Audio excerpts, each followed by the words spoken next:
enjoy this episode, please like, follow, and rate the show. It helps us grow and keeps the episodes coming. Also, follow us on Instagram as Something Unoriginal Podcast so you never miss updates on the show. Thank you.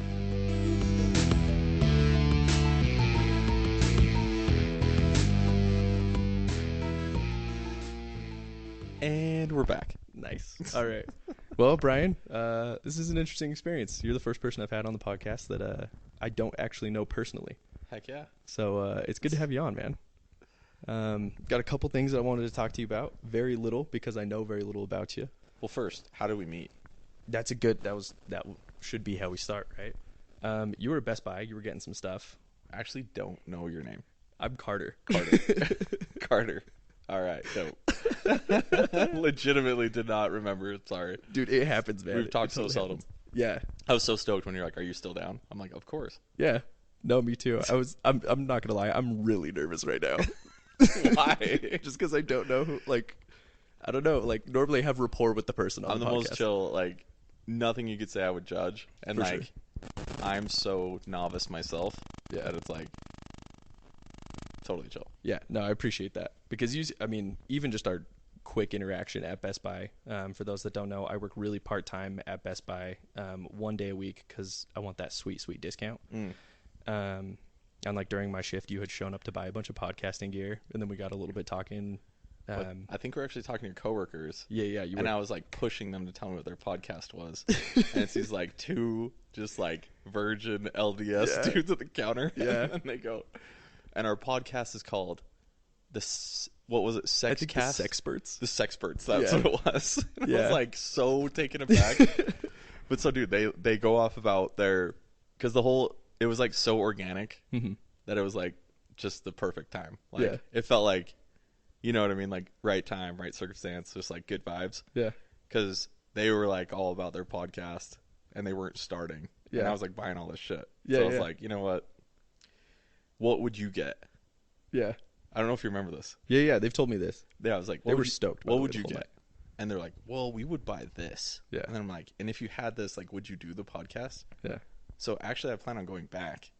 Oh, and really? Being hey, did you do the podcast yet? Yeah. Because I freaking went over, grabbed their thing. Yeah. And I just put it on, and I was I'm going to walk away from this once I buy it, and whoever takes it, takes it. And if you guys do the Sexperts podcast, then great.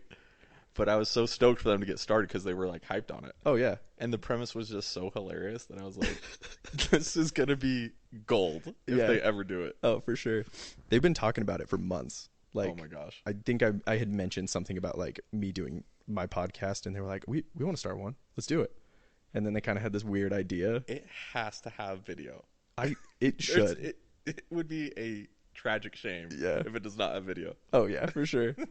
They're just funny guys. they're really interesting people. So the most that was the last thing I expected to come out of their mouth. And then you come up and you're I have a podcast too, and I was no way. Yeah. Well, yeah. As soon as I walked up, Thomas, one of the ones you were talking to, was oh yeah, he's got one. He's got a podcast too. And you were just right away dude, let's do it. Get me on. Let's do it. And I was all right, yeah, I'm cool with it. So I was in. Dang, man.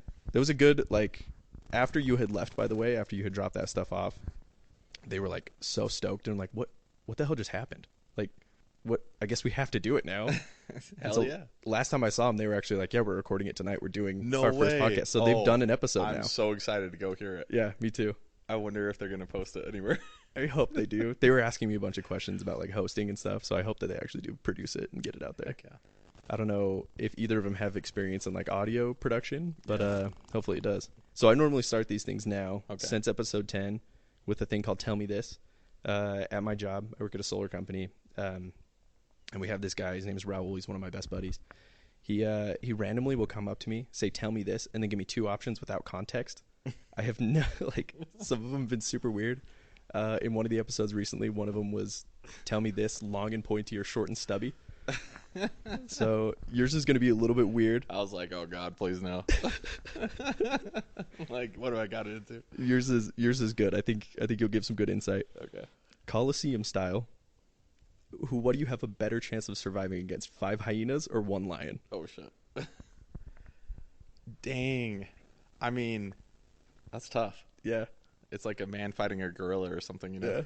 It's like who would win? All the time in the world to answer this, by the way. Okay, like the whole podcast time. If you want to. Okay, no, I'm just trying to like walk it through. So like, the hyenas like not as powerful. Yeah. Right. But yeah, obviously be smaller. Yeah. So you gotta be like quick and agile. Mm-hmm. I mean, I was a running back, so I'm like, I could dip and dodge. The lion seems like it might overpower me. Yeah, for sure. But also like slightly slower. Actually, okay. I don't know. Still fast? I have no idea. Okay. I think so. I'm gonna go with the 5 hyenas. Really? Yeah. Okay. I feel like the lion, you got no chance. Yeah, that's how I feel about it too. That's like fighting a gorilla. You know what I mean? It's like there's no chance. Yeah, for sure. How big and it's in a coliseum. Yeah, Coliseum style. They're probably starved, the hyenas. Hungry. The hyenas for sure. That's interesting. Okay. Yeah. So the original thing is 10 hyenas versus 1 lion, but everybody always answers 1 lion is easier to survive. So I thought I'd bring it down a little bit, make it a little more level playing field. Like 10, like there's no way. 10. It's not happening. Yeah. You're not. But no, that's interesting you say that. I feel like you're the first person that's on Team Hyena. Yeah. At least I'm on Team Hyena, but like I feel like I'm realistic. Yeah. So I'm not overplaying like how confident I would be fighting a lion. Oh yeah, you know for sure. So interesting. Okay. Yeah. I like that isn't the lion like the king of the jungle? Oh like, yeah. The deadliest predator in like, Central Africa or whatever they live. Oh, totally. Yeah. I've heard a lot of people that I ask this question to too. They say, yeah, you just like try and poke its eyes out. But I've heard stories of people like trying to stick their thumb into a lion's eye and then like just it blinking breaks their thumb. I don't know if that's true. It sounds like a wives' tale, but it does also sound crazy. It also feels true. Yeah, it does, doesn't it? It's so crazy that it could be true. Yeah, exactly. You know what I mean? Like, who made that up? Yeah. Oh, man. Crazy stuff, man. Well, thanks for answering that question. I appreciate that. Yeah, no worries. So you're heading off to the Super Bowl this weekend. We had to make sure we jumped in here before the Super Bowl got going. Okay. How'd you get tickets to the Super Bowl? I actually don't have tickets yet. You don't? Okay. No. I'm planning on going and seeing how it goes. Okay, yeah. But the tickets are outrageously priced. Yeah, they're way too much money. Yeah. So yeah, we're headed down there to see how it goes. Yeah. But there's a lot going on that weekend. So there's like the Waste Management golf tournament. Okay, yeah. There's a prize, which I hear is crazy. Oh, one of the best. Yeah. I've never been. It's on my bucket list because of how raucous the crowd gets. Yeah. And the 16th hole is like a very special hole. It's like an indoor enclosed dome hole. Oh, interesting. Yeah. And so that's what I have tickets to, is to be on that 16th green. Oh, cool. Yeah. And I'm new as a golf fan. Yeah. So like I'm so spoiled. Yeah. Like my golf experiences have been like the Ritz-Carlton in Maui. Yeah. What else did I do? I did Trump International in Ireland. Oh, interesting. I did Pebble Beach. Yeah. That's the famous one. Is it in Hawaii? No. Oh. But I've heard of Pebble Beach, so I know that it is famous. California. Oh, it's in California. Okay. Pebble Beach and Spyglass. Okay. So I've like golfed like the dopest golf courses. Yeah, some of the nicest ones. And so I feel like way spoiled. Yeah. But I do know how nice they are. So yeah, like, for sure. I did definitely appreciate it. But this Waste Management tournament's like super well known for the crowd being nuts and it being kind of more young focused, you know what I mean? Yeah, for sure. Whereas more golf's traditional and decorum and like all this other stuff. Waste Management's sort of like the crowd that lets loose. Yeah, for sure. So I was like, that's one I want to go to. So I'm going to watch that one. I'm playing golf on Saturday morning. Friday night, a contact of ours who's a work partner is going to take us out Friday night. And there's the Super Bowl is like this whole thing. You know what I mean? It's not just the Super Bowl. Yeah. The Super Bowl is like the cherry on top. Yeah. And so there's all these surrounding events. And Friday night there's this massive event that like Gronk, I don't know if you know who that is. Rob Gronkowski. Yeah. Rob. Tight end of the Patriots and then Buccaneers. Mm-hmm. He's the host, and it's a casino night plus karaoke. Oh, no way. So I was like, okay, we have to do that. Yeah, for sure. And these work partners that I'm taking, they're just super good guys, and it's more of like a reward for them. Yeah. And they have tickets already. Oh, interesting. So I made sure that they had tickets. Yeah. I'm waiting to see how I'm going to get mine. Okay. And like, push comes to shove, like, I'll buy them. But I really don't want to because they're outrageously priced. Oh, yeah. They're way too much money. Wasn't the cheapest ticket like almost $20,000? No. It was 4,000. Oh, that's not as bad as I thought. But yeah, still, though, terrible. That's preposterous. I mean, you're going to take 2 or 3 people. It's $12,000. Yeah. So it's, more or less, I'd almost rather go tailgate and then go watch it on TV. Yeah. I don't know if you've been to a ton of pro sporting events. Just jazz games. Specifically football. If you're on the top bowl or if you're on the goalpost sides, so not the field side, it's impossible to see what's happening. Really? Yeah, and I'm blind, so like I need like extremely huge glasses to see what's going on. So if I went at all, I'd take like binoculars with me because you can't see shit from the stands unless you're field side, 50-yard line. Yeah. You want to be, being super close to the field's good, but you want to be like a few rows back so you can actually see the game. And I'm such a fan, like nerd style, that I want to know what's going on. So I love the energy of the crowd and being there. Totally. But at the expense of watching the game, and experiencing who's winning and losing and what's actually happening. And it's crazy how well the NFL has put on a production. Yeah. The NFL is like the top of the top for production as far as like what you get, how you view it, the announcement, like just their whole, the way they present their product. If you just view sports as a product, they got to be somewhere at the top. Oh yeah. They're like the pinnacle of the viewing experience for football is just off the charts. Yeah, for sure. And so I'm not super, married to the idea of being at the actual game. Yeah, for sure. I want to do the events around the game. I want to show these guys a good time. Yeah. And I definitely would love to go, but if we don't go, I'm happy tailgating and going to, a different venue.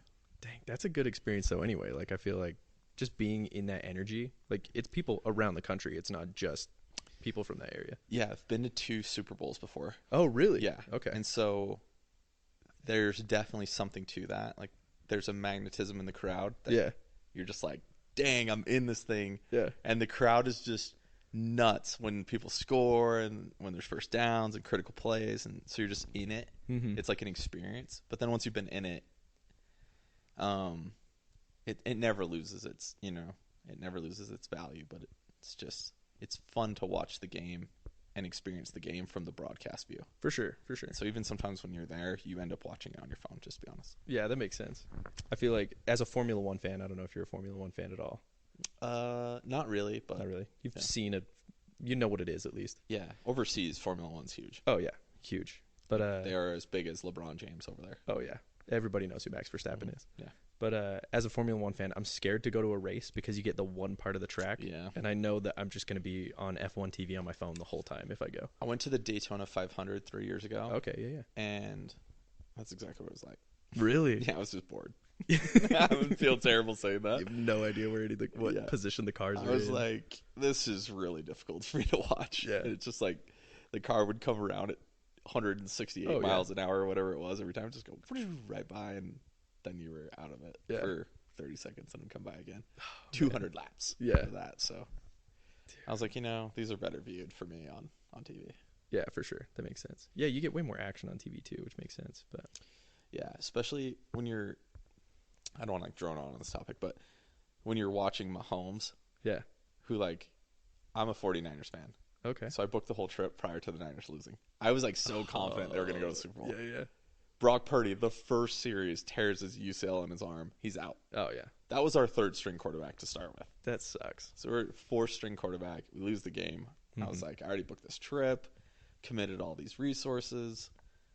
It's also a work thing. Yeah. I want to. It's more of like a friendship thing too. These guys I've worked with for so long, and they're just such good guys, and they don't oftentimes get to have this experience because we're always working. Yeah, for sure. And so I think more or less the trip plays into the idea of enjoying the process, like taking the time to just do something fun, because life can just be such a grind and work can be such a grind.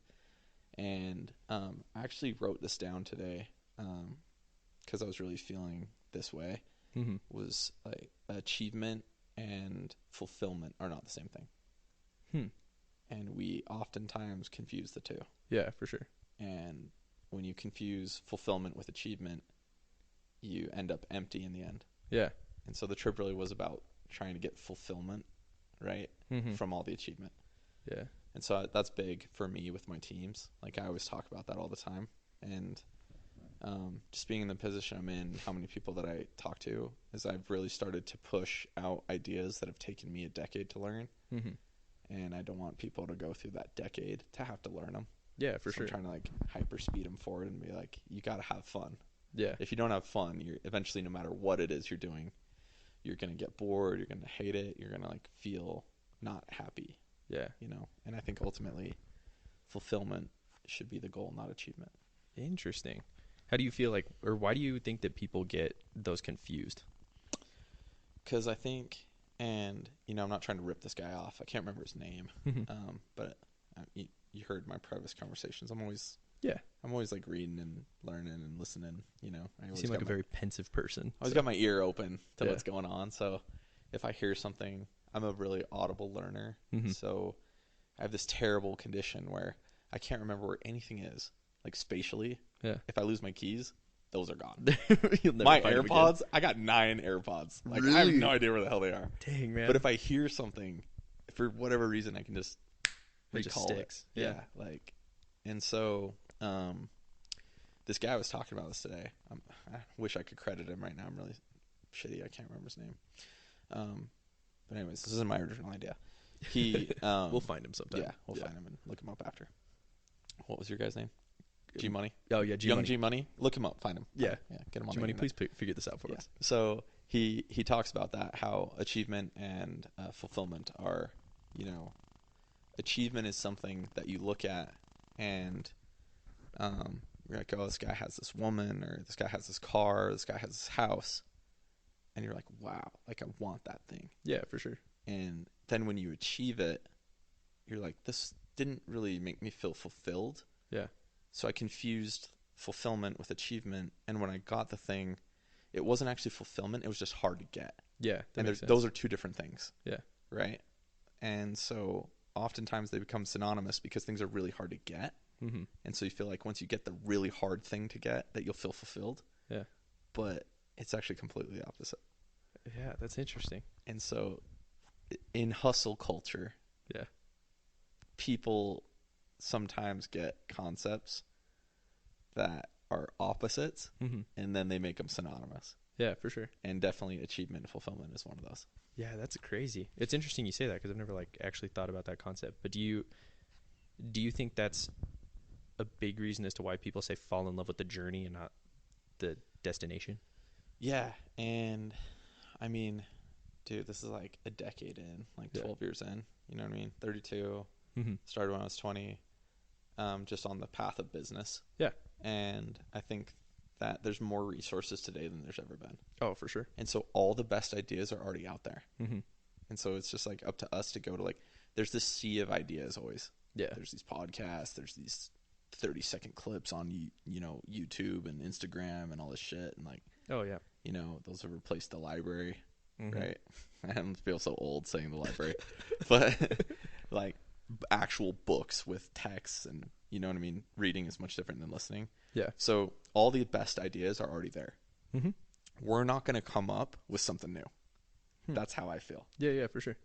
Society is a superstructure. Everything that's ever could be thought of has been thought of in some form or fashion. Yeah. And it's up to us to go to that sea of ideas and pick things out and try to build an identity around what we want to be.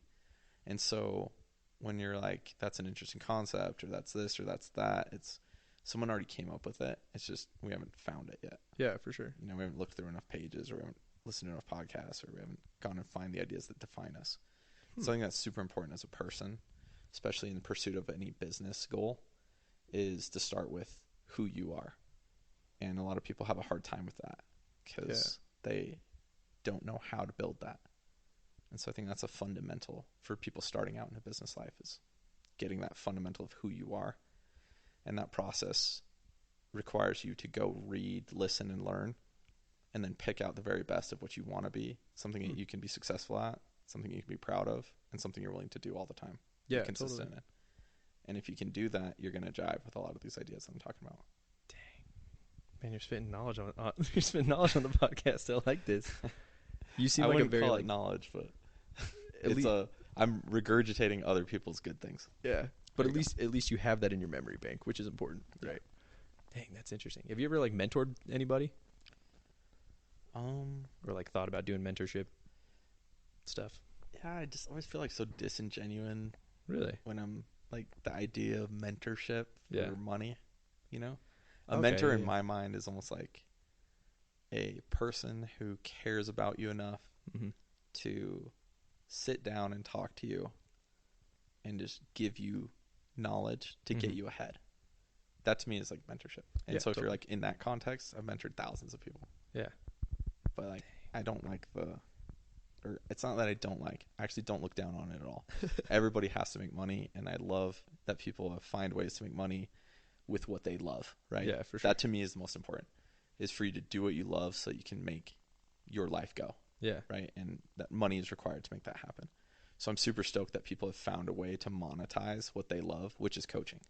Yeah. But I do feel sometimes there's that fine line, right? It's almost like a teacher. Like, when the incentive is greater than the expected outcome, sometimes you get bullshit. Yeah, totally. And so I feel like sometimes coaching can be bullshit because there's this really cool quote that I always use with the guys and girls is that work at this company I work at is the man or woman who's made the journey must lead the way. Okay. Because they see the world through experience, not through emotion. Oh, interesting. Yeah. And so that to me is super important, is there's a finite amount of mentors who have made the journey that you want to make. Yeah. And so sometimes, just like you said you're in sales, someone who's terrible at sales will coach you on what to do. I don't know if you've experienced this. Definitely. They're like, for sure. This is what you do.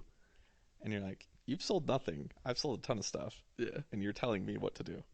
So sometimes it's hard to have that humility. So to me, a teacher and a coach or a mentor has to have made the journey first.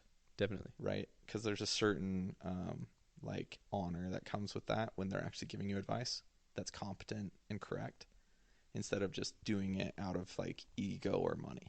Yeah, for sure. I mean, that's super important. And so I try not to get those confused. That's dope, man. Man, this is good. This is real good.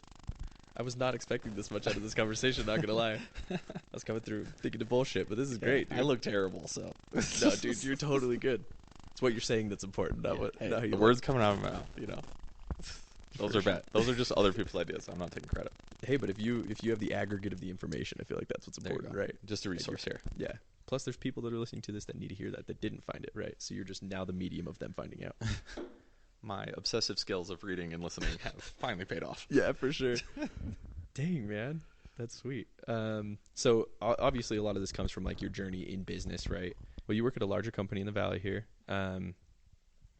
Do you enjoy what you do, and kind of what was the process in getting to where you're at?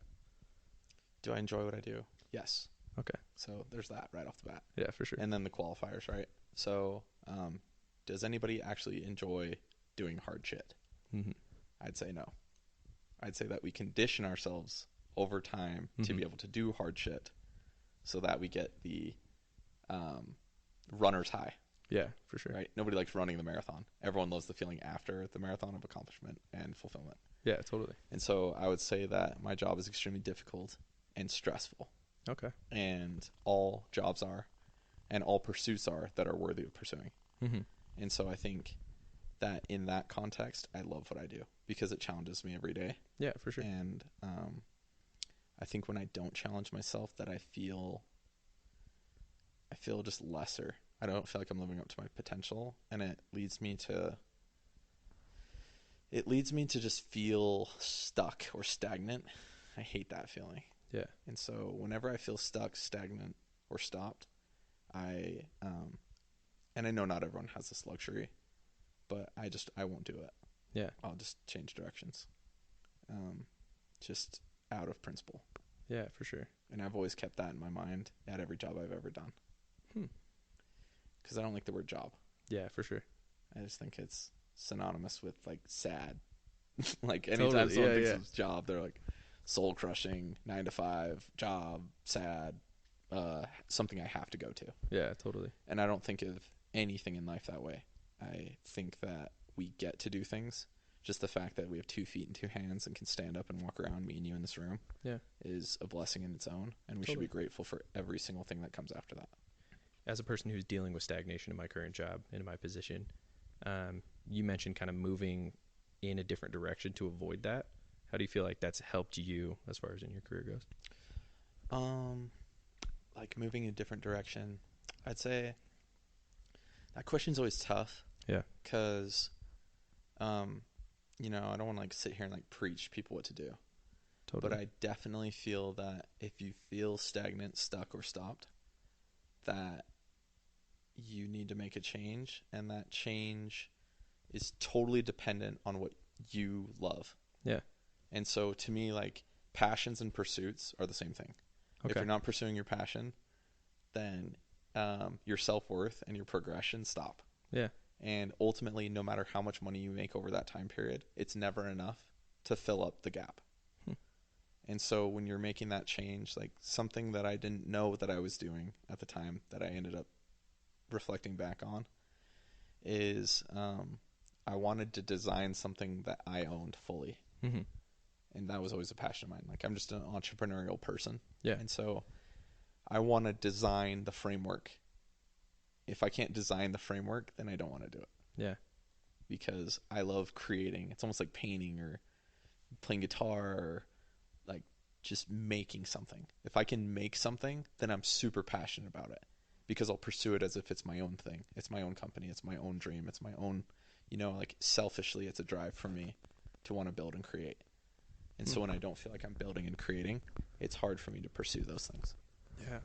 That's interesting. So when you change directions, to answer your question, yeah, is definitely for me personally, it's been something that I can build and create that drives that change and forces me to fulfill on the mission. Interesting. Well, then I don't feel as bad now because we're doing the podcast and that's my passion. I feel like I'm chasing that. So heck yeah, dude. Thank you for that information. I appreciate that. I feel like you're a really wise guy, man. This is like... Definitely not. I've definitely listened to a lot of other wise people and then just repeat what they say. Hey, again, though, that's where, like, you're the medium for this, which is important. Dang, man. So what got you wanting to do a podcast then? Like I said earlier, I'm not pursuing anything. Mm-hmm. I'm passionate about conversations I've had with friends and family. And one of the main things that made me want to do the podcast is my friend. He has gone through some mental health struggles, and we have like a lot of conversations around that, and it's very helpful. Mm-hmm. Because like mental health is like a big stigma around like being weak or incapable or something like that. And so really like the idea behind the podcast was or the reason why I wanted to get into it or record conversations in any form or fashion. Like I said, like I don't know if I'll ever release any of them. Yeah, for sure. But it's just to look back and reflect on, you know, I feel like through conversating and speaking, like sometimes you come to truths that you didn't know before by collaborating. Mm-hmm. It's like language is like the great collaborator.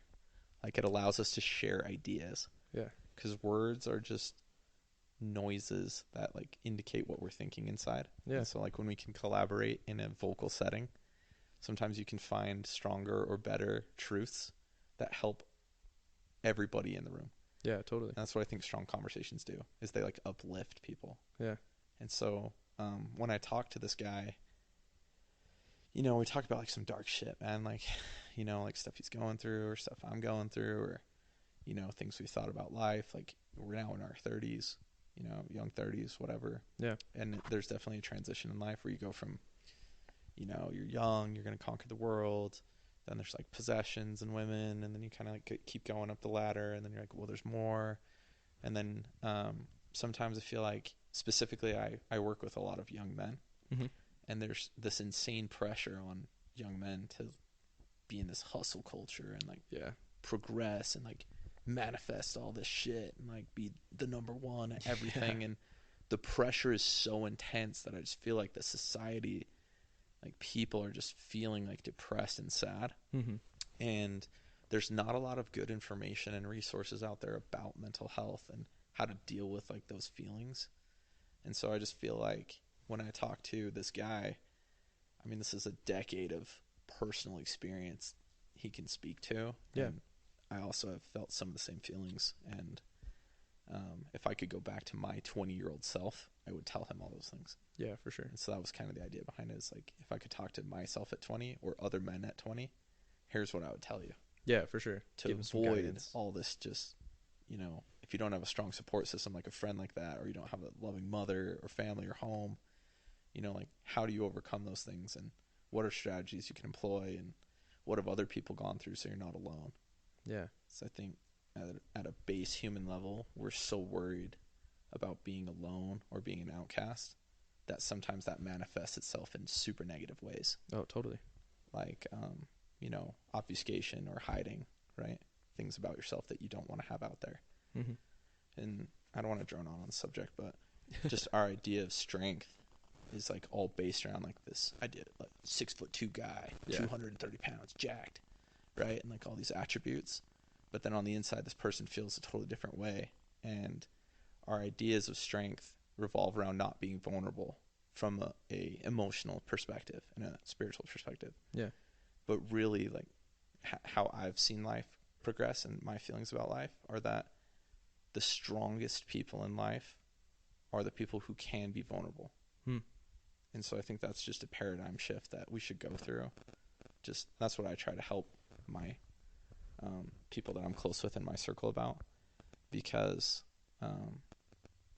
that paradigm shift's important.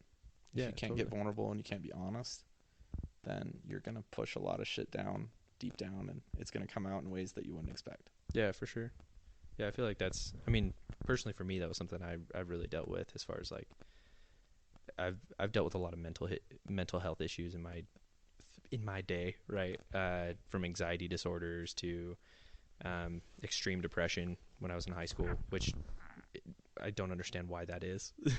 But it's interesting that you bring that up, because I feel like it's something that needs to be discussed more and needs to be destigmatized, because of the fact that like everybody's going through their own stuff.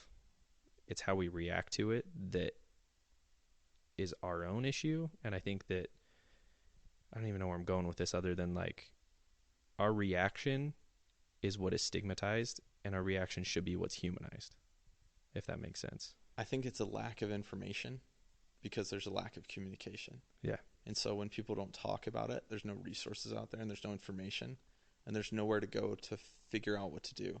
So you're left to your own devices, and like human beings left to their own devices do a lot of crazy shit.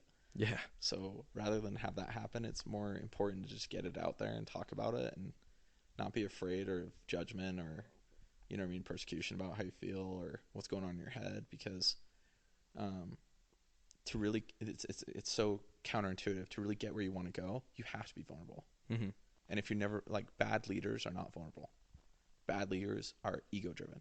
Yeah. Really good leaders of men have the strength to be vulnerable with their constituents or team.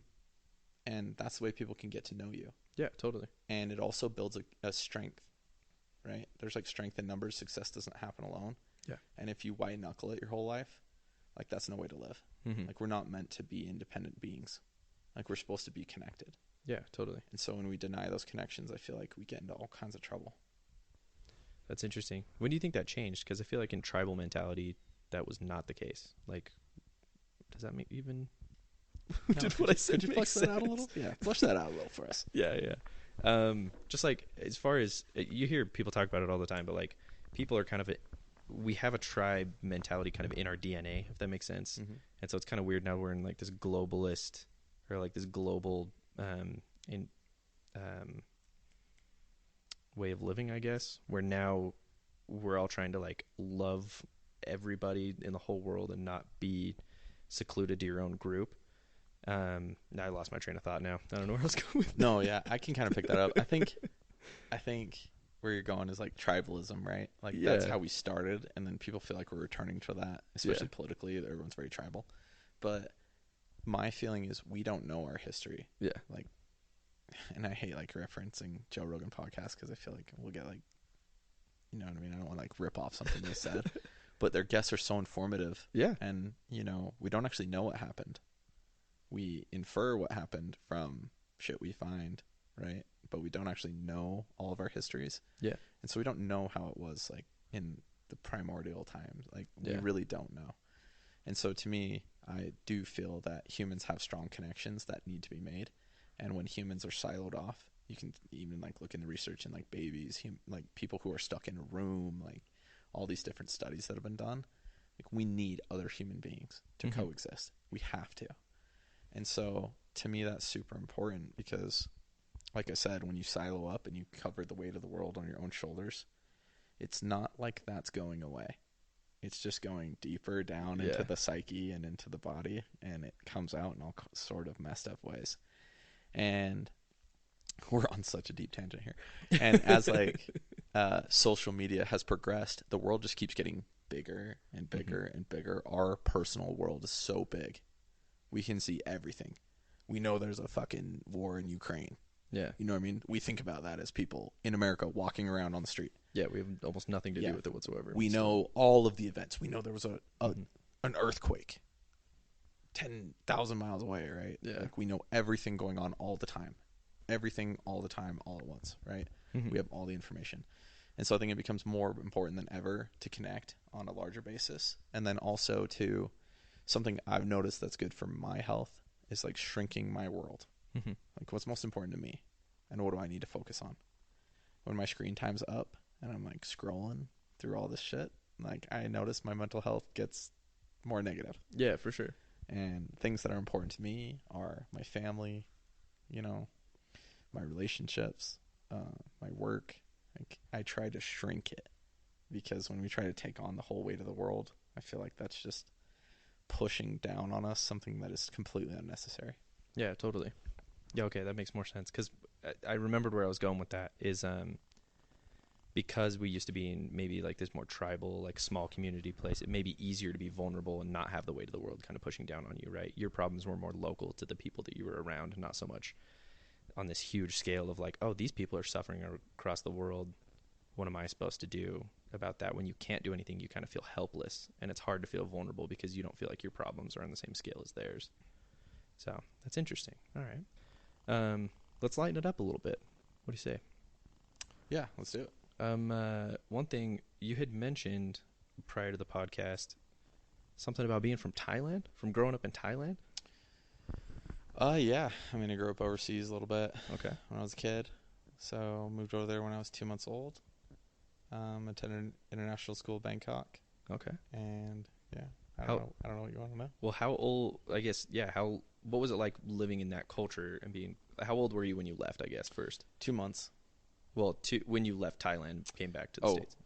10, 11. Okay, yeah. So you had like your whole childhood was there.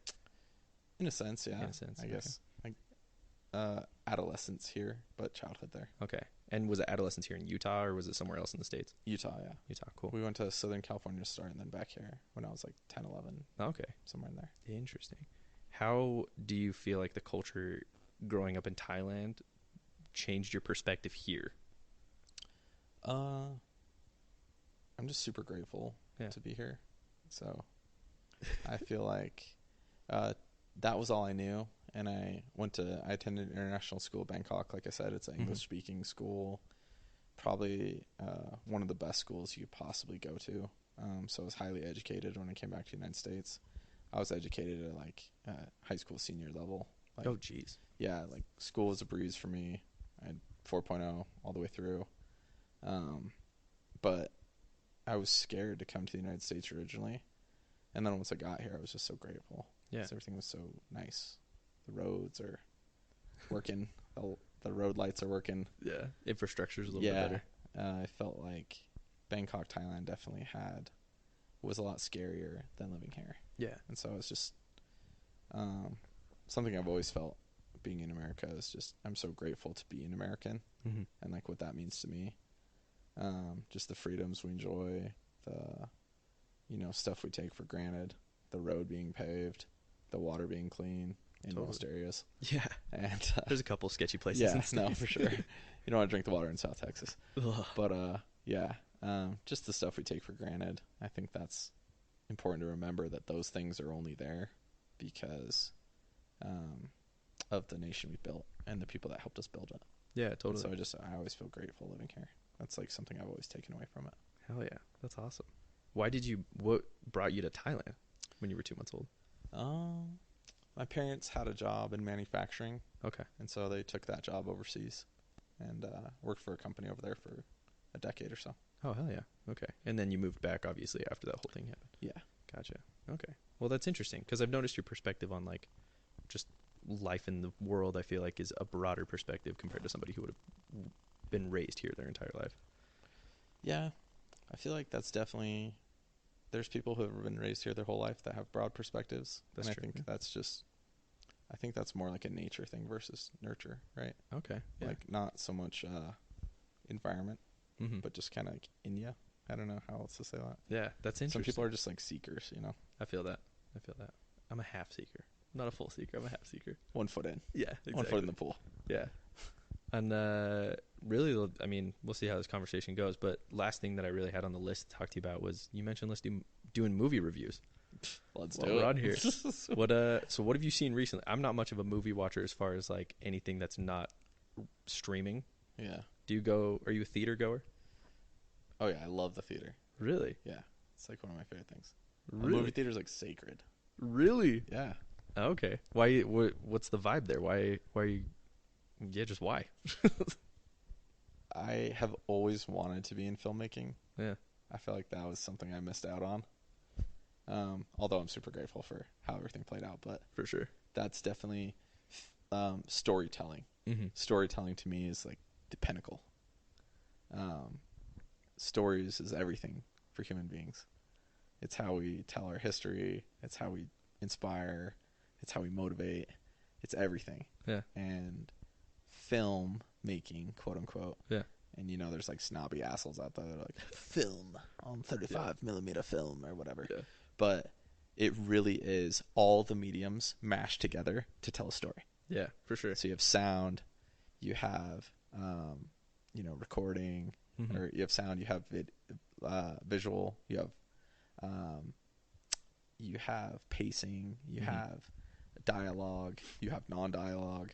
So there's all these different ways and all these different mediums come together, like writing, photography, filming, audio, music, to tell you something. Yeah. And so I really appreciate films that do that. Yeah. Because they're just so inspiring. Interesting. You a Tarantino fan? Yeah, actually. Really? Yeah. Inglourious Bastards is right up there at the top. Really? Yeah. Out of all of them, Inglourious Bastards. Yeah, I really like what's his name in the story? The Nazi soldier. Oh, Christoph Waltz character. Yeah, Christoph Waltz character. What's his name? I want to say it's Hans Landa, but Something I know like that's that, the other guy. I don't remember Captain something. I can look it up. Look him up real quick. This is why we need Jamie. Yeah. This is why we need G Money to Young get on G this Money. stuff. Young G Money, add that in. Yeah, for real. G Money, please just give us like insert name. Yeah. All right, we found it. Yeah, Hans Landa. That's his name. You got it. Hans. He his like the single shot of him in the house at the beginning of the movie talking to the I can't remember what the guy's like. He's like raising cattle. Yeah, some rancher or something. Yeah. Rancher or farm owner or whatever. But the tension in that scene and just the single shot and the dialogue and just the mood of it all and then like the tense music at the end. I'm just like, dang, that is like top notch. Oh yeah. Yeah. He tells that perfectly. That and the to me too, that scene where where they're in the bar and he does his finger motion incorrectly. Says 3 and then it ends up being the wrong one. That's not him. That's the other group. Yeah, correct. I'm just saying that scene during the movie. Oh, Tarantino, how he's telling it. Yeah. Where they do the 3 versus the 3. Yeah. And he's like, that's not how Germans do it. Yeah, no, it's so good when they're putting the card on their head. Yeah. I love that scene too. That's a good one for sure. Dang, okay. As far as movies recently that you've seen, you told me not to watch Black Panther. I thought it was trash. Really? Everyone's going to hate that, but... Well, what made it trash? I haven't seen it, so... I just feel like I really like the character study of Shuri. I thought that was cool. Yeah. How I won't ruin it, but the story progresses with her essentially like coming to terms with loss. I thought that was really cool. Ryan Coogler's the director, I think. Okay. And he's obviously an awesome director and super accomplished. But just the rest of the movie, so shallow. Just like very surface level, everything. Not really good explanations, and then some things just don't make sense, Yeah, totally. And those things take me out of a movie. And I'm like, ugh, so lazy. I feel that. You could have just written this other thing, and it would have been just as easy and would have made sense. And yeah, where it almost feels like a cash grab. Yeah. Not a cash grab, really, but just like I don't know. Maybe I'm a nitpicker. Just half-assed, I guess. Yeah. The third act of the movie, they go out to the ocean to fight the water people. Even though the water people said they were coming back to land 7 days from then.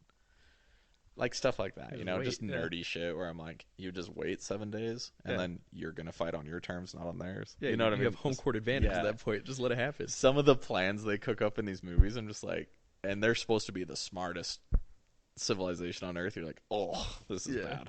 Who wrote this? That's rough, man. Yeah, okay, maybe I'll pass on that one then. Yeah, action was pretty good. The main character story pretty good. The bad guy Namor, or Namor, however you say his name. The actor, gangster. Really? So good. But the character, weak. Really? Yeah. Interesting. Yeah, I'm going to have to take... Well, now I feel like I do have to watch it in order to, like, see all the... To hate it. To hate it, yeah. Hate watch. Yeah, for sure. Did you see the new Avatar as well? I did. What did you think of that one? Ooh, yeah. I got to see it again. I've heard mixed things about it. It's long. Really? Yeah, way long. It's like, what, 3.5, 4 hours? It's definitely 3 and something. Jeez, man. But honestly, I didn't even give a shit about the story because the visuals were so crazy that I was just so impressed. Well, it's the whole reason the first one even did so well. It looks crazy real. Yeah. I was blown away. I could not believe that was fake. That's nuts. Yeah, I'm going to have to take a look at that one too. Because again, I haven't seen all these ones that are still at theaters. Yeah, you need to get out of the theaters. Yeah, for sure. The ones that I have seen recently, though, have you seen Bullet Train? I did. What did you think of that one? Because I kind of was into it. Yeah, I was. There were certain aspects of it I was into. Yeah. I like the, and I'm like so picky, dude, so don't judge me. No, totally. The relationship between the two assassins. Yeah. The guy that like tells the story about Thomas the Train. Yeah. No one's going to know what we're talking about. Mr. Tangerine. And, not Mr. That's more of like a Reservoir Dogs thing. Tangerine. And what was the other one? Oh man. Nah, I got to... Yeah, Jamie? Look it up. Young Jamie, where you at? Jamie. Again, this is bad, man. This is why we need a Jamie. Yeah. But I always get way bogged down in the archetypes of the story. But I love that as like brothers from, completely separate backgrounds. Yeah. Like brothers in relationship only, not in blood. Yeah. I love that idea. It's so cool. Well, and weren't they like adopted too? And weren't they like actually brothers? I can't remember how they were brothers, but just the idea of those two completely opposite people, like being so tightly bound, like that idea always intrigues me. And I think it's a good storytelling device. Oh, for sure. Yeah. It was Lemon and Tangerine. That's it. I thought it was cool how he like talks about like his character, Brad Pitt's character, keeps talking about how unlucky he is. Yeah.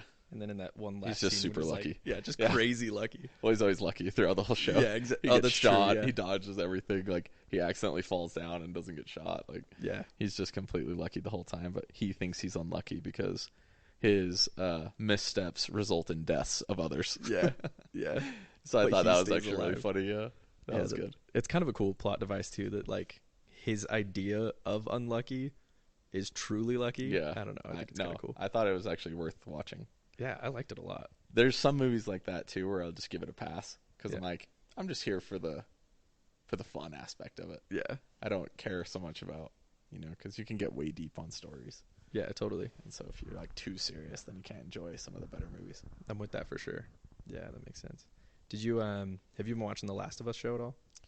Yeah, I thought it was really good. Really? Yeah. What did you think of that last episode? Have you seen the fourth one yet? Yes. Okay. It was entertaining. I watched the whole thing. Yeah. It's like a more slow-paced show. Yeah, for sure. And I thought I really like, and obviously I'm biased, especially at this point in my life. Like I have a little girl, so the relationship between the main character and the little girl as they like grow closer over the show, I love that aspect of the show. Especially it's like very realistic. Yeah, totally. And, not in a cheesy sense. They just actually grow like an organic and good bond. Oh yeah. And I feel like the writing's really good with them. Yeah, I think so too. And Pedro Pascal is just he's a great actor. Oh, amazing. He's awesome. I feel like he is, but also like what does he actually say? Yeah, that's true. Because in The Mandalorian he doesn't say much. Yeah, and he's got a helmet on. Yeah. And then in The Last of Us he doesn't say almost anything. That's true. He's real quiet. But he does that character so well. He does. What was the one he just did? Quiet Indifference. Yeah, what was the one he just did with, what's his name? National Treasure guy. Oh, Do you know what movie I'm Nicolas talking Cage. about? Yeah. Yeah. Have you seen that movie? Yeah, it's like insane. The extreme weight of insane talent or something Yeah. like that. I don't remember what it was called. I saw the first 35 minutes of it on an airplane. Mm-hmm. Oh, I was dying laughing. Really? Yeah. I've heard really good things about that movie. Oh, I was shitting my pants laughing because Nick Cage is such a nut. Yeah. And it's almost too real. Yeah. We're like, is this what his life is? Like, yeah. Because the beginning's just so messed up. I don't want to spoil it, but it's just like him in these situations with his family and his ego and how nuts he is. Mm-hmm. And you're just, who would write this? Yeah. You know what I mean? This got to be real in some sense. That's interesting. So I was laughing about that. I got to see it. So you've only seen the first 35 minutes? Yeah, I didn't finish it because, and I obviously got off the plane, but I'm like tempted to buy it, but it didn't catch me enough to, I'll just finish on the next plane flight. You know? That makes sense. That makes a lot of sense. I mean, you're flying out this weekend, so you got some time. We'll watch it. You have to let me know what you think. I'll watch the end of it and see what I think, but I think it turns into like a date night. Like, oh, interesting. The killers are after him and he's, getting out of it. So, yeah, for sure. But the beginning was real and raw, and I was like, dang. I hope this isn't his real life. Yeah, for sure. Because it's sad as fuck. Dang, man, that's crazy. Yeah. As a movie fan, what would you say are the must-watch movies that everybody just needs to see? Because for me, I got a couple, but like, I want to see your perspective on this. I actually wrote down a list. Oh, heck yeah. Let's see. Not for this podcast, but... Well, I mean, it's good to just have on hand. I actually was dating this girl, and I'm such an inside joke weirdo, you know? You know how movie people are. Oh, yeah. If, like, somebody's way into movies, they, are always referencing them and all this other shit. Just right off the rip. I can't find the list, but... Oh, it's okay. So, anyways, this girl I was dating, I was constantly referencing shit, and she doesn't get it. And so I'm like, oh, I want to, like, make this person into someone that I, like, would love. You know? For sure. So I'm like, watch these movies, get all these references. And so I just put on there The Matrix, Gladiator, The Departed, Braveheart. I just went down the list of my favorites, like Lord of the Rings, obviously. And, I wrote out like 20 movies. And just kind of put like my favorite directors. Like Chris Nolan's obviously one of my favorites. I'm super into his movies. Even though a lot of people say they're unemotional. Yeah, for sure. I feel like some of them aren't, but a lot of them are. Mm-hmm. And so, those would be like my top, like Interstellar.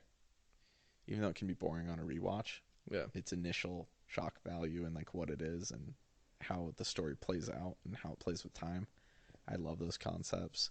The Matrix is always one of my number ones. The original Matrix. The other three that come after, not so much. I still really respect 2 and 3 just for like their philosophical leanings. Yeah, totally. They get way philosophical. And then they just throw in random action scenes. And so they're kind of jumbled up. And so people tend to not like them as much. Where number one's like a fully actualized story of, Thomas Anderson or Neo, however you want to look at it. Yeah. And so that to me, Gladiator, I mean, have you seen Gladiator with Russell Crowe? The first 4 movies you said I haven't seen any of them. Holy shit. Immediately go home and watch those. I will, for sure. They're old men movies, but they're so good. Rom-coms. I'm big on rom-coms. Oh, yeah. Certain. So, Silver Linings Playbook. That's a good one. That's a solid movie. Top 10 for me.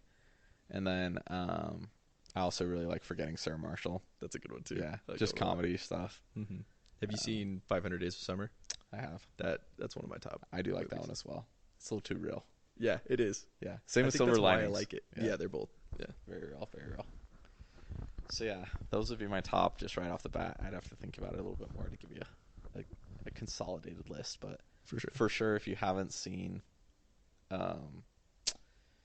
Braveheart, or if you haven't seen Gladiator, or if you haven't seen The Matrix or The Departed. Have you seen The Departed? Okay, so it's Matt Damon and Leo. Okay. DiCap. Yeah. Just the man. Yeah, yeah. And it's a Boston crime drama. So good. The Departed. No, you should watch it tonight. Yeah. Okay. The Departed. Yeah. It's R, so watch out. Okay. I'm cool with that. The Departed. All right, making a note of that right now. Yeah, that's for sure. And as far as like when we were talking about quality filmmaking, it's directed by Martin Scorsese. Oh yeah. And there's scenes in it that I could just rewatch 100 times. Really? Yeah. They're just so good. Just they're so well crafted. Mm-hmm. And they fit so well into the story. Sometimes you'll have a movie and it's almost like a skit. Like a skit show. Yeah. Like, you know how Saturday Night Live is just a bunch of skits all thrown together. Yeah. And sometimes movies feel like that. Yeah. There's totally. really good scenes and then just complete shit scenes right after. And then really good scenes and then complete shit scenes. And so when a movie just executes on like a full story, like all the way through, and every skit is good, then I'm like, that's a great movie. For sure. Where like not one scene in it was I was like, this is shit. Yeah. Every scene I'm like, wow, this really fits and is good. All right. I'll definitely watch it then for sure. Yeah, that one. I'll report back to you. I would say flawless. Okay. Yeah. I've heard really good things about it. That's on a lot of people's list for like their top movies to watch. Yeah. It's also crazy. Yeah. So it keeps you wildly entertained, but then the story's so rich that you're just like, wow. So really, that I could not recommend that movie more. All right. I'm going to have to take a look for sure. That's some of my top ones. Have you seen Fantastic Mr. Fox? I have not. It's a weird movie, kind of a kid's movie, but like I feel like I watch it every year on Thanksgiving because it's like one of my go-to movies. It's one of the only Thanksgiving movies I can think of. That movie is amazing. It's a Wes Anderson Randomly film. deep. Yeah, randomly deep, super funny in a lot of different ways. I do like Wes Anderson though. He's got a good style. Yeah. He does. Oh, what's the one with Ralph Fiennes and the butler? The hotel. Yeah, the hotel Grand Budapest Hotel. Yeah. That one's really good. That one's and awesome. Then the one with Edward Norton and it's Boy Scouts. Yeah, Moonrise Kingdom. Yeah, I really like Moonrise Kingdom too. That was a good one. Those were two really good movies. Wes Anderson's just a good director. He is. Really and like it's his own thing. Oh, It's yeah. so bizarre when they ski down the hill and it's just totally fake and It's so bad. But it's you're like so good. out of it but in it, but out of it then in it. Yeah. So I'm just like, okay, I could do this. It's so good though. His stuff, everything Wes Anderson makes, I always feel like I know I'm gonna be in for a treat. What's the one that they just came out? The French Dispatch. I haven't seen it. That one's a pretty good one. You should take a look. It's on HBO Max right now, so it's attainable. French Dispatch. Yeah, that was a good one for sure. I just started a show yesterday. What was it? It's hard to get me into series. Really? Yeah, because I'm so critical of first episodes. I feel that. Yeah, and if it doesn't catch me immediately, I'm just like, fuck this thing. Yeah, for sure. Unless somebody's like, no, stick with it. Yeah. But it's called Shrinking. Someone was telling me about that the other day. It's actually really funny. Yeah. And I love the main character, even though he's a total creep and weirdo. In real life. Yeah. Jason something. He's the guy in Forgetting Sarah Marshall. Oh, okay, yeah. Jason Segel? Yeah. Yeah. He's so funny to me. Oh, yeah, he's hilarious. Oh, his whole Dracula, like, that must be a real thing for him, because in everything he's in, he's like, oh, it's a Dracula voice. And Yeah, it's for just sure. like, this is so weird, but also hilarious. Yeah. So, yeah, that one's really, really funny. I've heard Shrinking is good. I hear it's kind of like Ted Lasso in that, like, Everyone weird references feel to Ted Lasso. I've never seen it. Really? Yeah. That one, I don't know, as a film nut, I don't know if you would dig it like that, but it's hilarious, and it also kind of like draws you in and gets you emotionally invested in it to the point where you almost feel like you're going to cry some episodes, but you'll like laugh your ass off. Yeah. So it's a good one.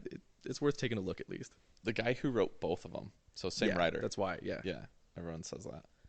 He is actually the guy who's playing Hercules in the MCU. Yeah. I saw him on like a late night TV show. Yeah. I'm like, really? Comedy writer also playing a superhero? Yeah. Fuck this guy. Yeah, I'm for like, real. why is he so talented? So, yeah, apparently the writing's very similar. That's why I'm trying to avoid the Ted Lasso show until I'm done with Shrinking. That I don't makes wanna, sense. like, taint my idea of the show. That makes sense. Yeah. That does make sense. Like the lucky loser that always comes out on top with the moral, high ground or whatever. Yeah. Like that's sort of the color I get from the show. Interesting. Yeah, you'll have to see Ted Lasso once you're done because it'll be interesting. Yeah. Do you know how many seasons of Shrinking there is? It's the first season, I think. There's just one right now. Yeah, just okay. one. I'm gonna have to take a look then, because I think in the past 2 days you're the second person to talk to me about it. So. Yeah. No, I think it just came out. I think there's only 4 episodes out right now. Oh, so they're still being released. Yeah. Oh. And episode 1's really catchy. That's probably why a lot of people said that. Really? Yeah. Okay. I'm hard to get on the first episode. I was like, you know what? This is good. Yeah. You're like, I'll stick with this one. Yeah. That's dope. So you're definitely more of a movie guy than you are a series guy. I don't know. A series I'd recommend. Mm-hmm. It's like so hardcore though. Mm-hmm. So, warning. Yeah. But Dark on Netflix. Okay. DARK. Mm-hmm. Oh my gosh. I'm not gonna say anything about it other than like hang in there for 4 episodes Mm-hmm. and then you're hooked. Okay. There's only 3 seasons. They start it and end it and then they're just done. Really? Yeah. Okay. That's good. Yeah, I'll have to take a look at that one too. And to any of the viewers that also should take a look for sure. All the viewers. All the viewers. That's dope, man. Well, hey, this has been fun. Thanks for coming on the podcast. Thanks for opening your home to me. Yeah. Where can we find you anywhere? Do you want to be found as far as like social media? Nope. No worries, man. I appreciate that. Well, cool. Thanks for coming on, man. Yeah.